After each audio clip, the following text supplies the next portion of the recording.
Putu Sumade, begitu sepupu saya menyebut nama seorang bartender yang menurutnya hebat untuk melakukan aksi flare di acaranya. Kabarnya Putu Sumade biasa bekerja di sebuah bar di kawasan Seminyak. Beli? Ya. Putu Sumade yang mana ya? Ya, saya sendiri. Oh, beli Putu Sumade? Wah, kebetulan beli. Tadi saudara saya telepon, katanya beli bisa flare ya? Oh, itu sih bukan profesi saya otomatis di bagian koktail. Oh, bukan? Bukan. Tapi ternyata Putu bukanlah bartender yang jago flare. Putu Sumade terkenal dengan racikan minumannya. Hasil racikannya mampu menyihir para tamu untuk betah menikmati malam di meja bar. Kalau basicnya sih harus ke minuman, ke koktail.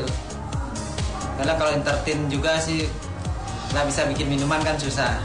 Tamu juga banyak komplain. Kalau kita pintar meracik minuman dengan cepat, makanya tamu jadi senang.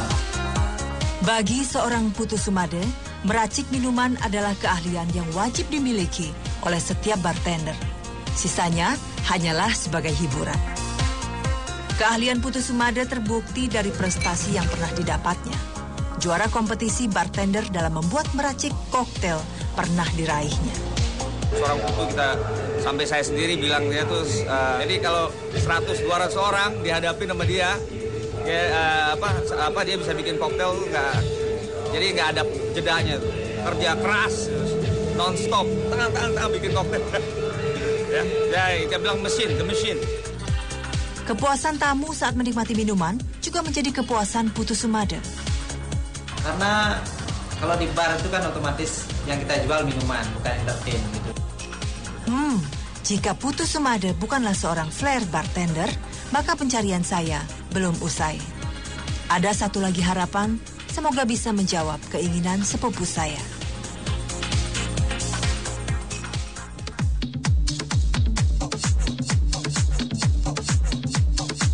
Kali ini saya akan menemui bartender yang menurut Kadek Sanjaya bisa menjadi pengisi acara sepupu saya sebagai flaring bartender.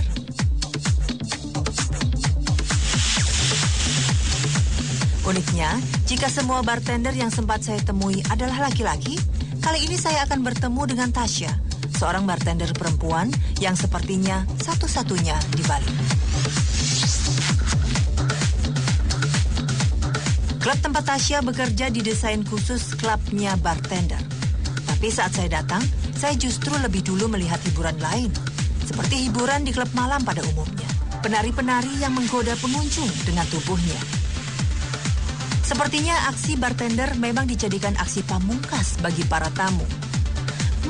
Tak sabar melihat aksi bartender di sini.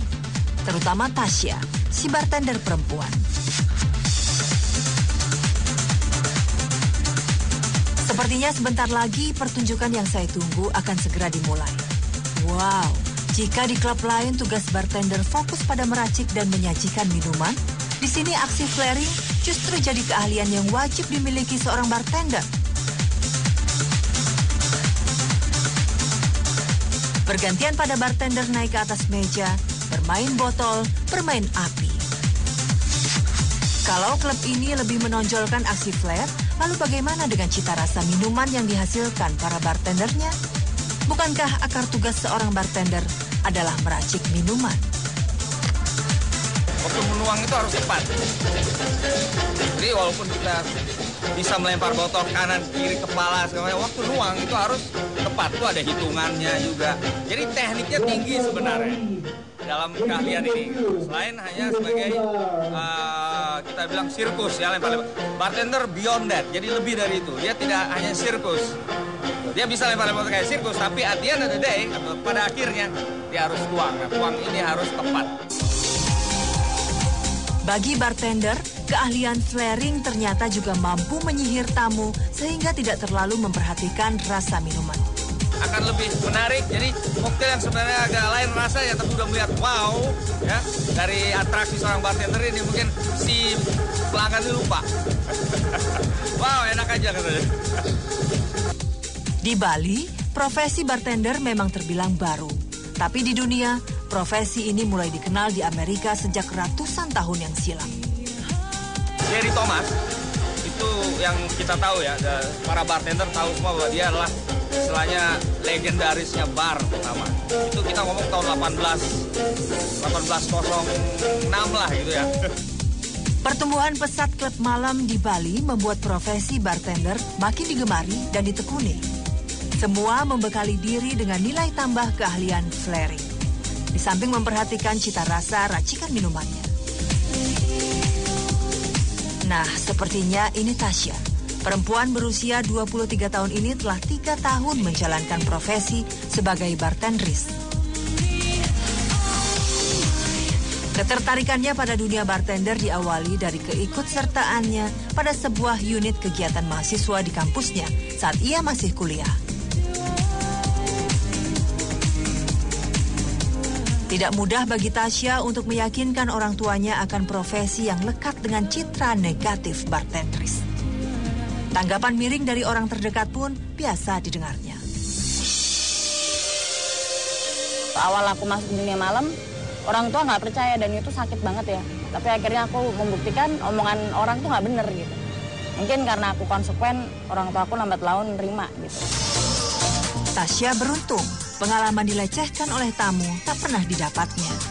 Sikap Tasya yang tegas membuatnya terhindar dari pelecehan. Tasya sadar betul profesi ini tak mungkin selamanya ditekuninya. Yang jelas mungkin aku nggak akan selamanya di bar gitu. Suatu saat aku harus mikir yang lain gitu. Apalagi nyangkut umur, nggak mungkin kan umur 30 masih diterima di bartendis gitu. Ya ngikutin alur aja gitu. Yang jelas aku jalanin yang ada aja. Kehadiran bartendris wanita yang mampu beraksi dengan botol-botol minuman seperti ini tentu tidak biasa. Tasya menyihir para tamu dengan penampilannya yang penuh percaya diri dengan botol yang berapi.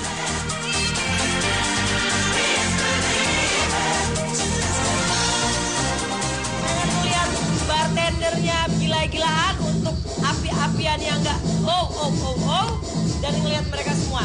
Wih, keren banget, gila, bartendernya asik banget. Kayak gitu kan nggak sembarang orang bisa ya, makanya itu keren banget.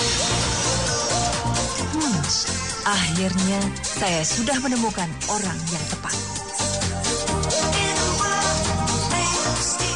Banget ya tadi di dalam itu. Iya, lumayan lah. Gak bising. Ini Tasya, flare tadi itu. Oh, ya. Buat besok, kira-kira bisa nggak? Bisa. Bener? Iya. Bisa ya? Iya. Aduh, untung deh. Bisa, udah telepon. Halo, Ilai. Ya. Udah dapet. Keren ya pokoknya. Hah? Apa? Iya, oke. Yuk.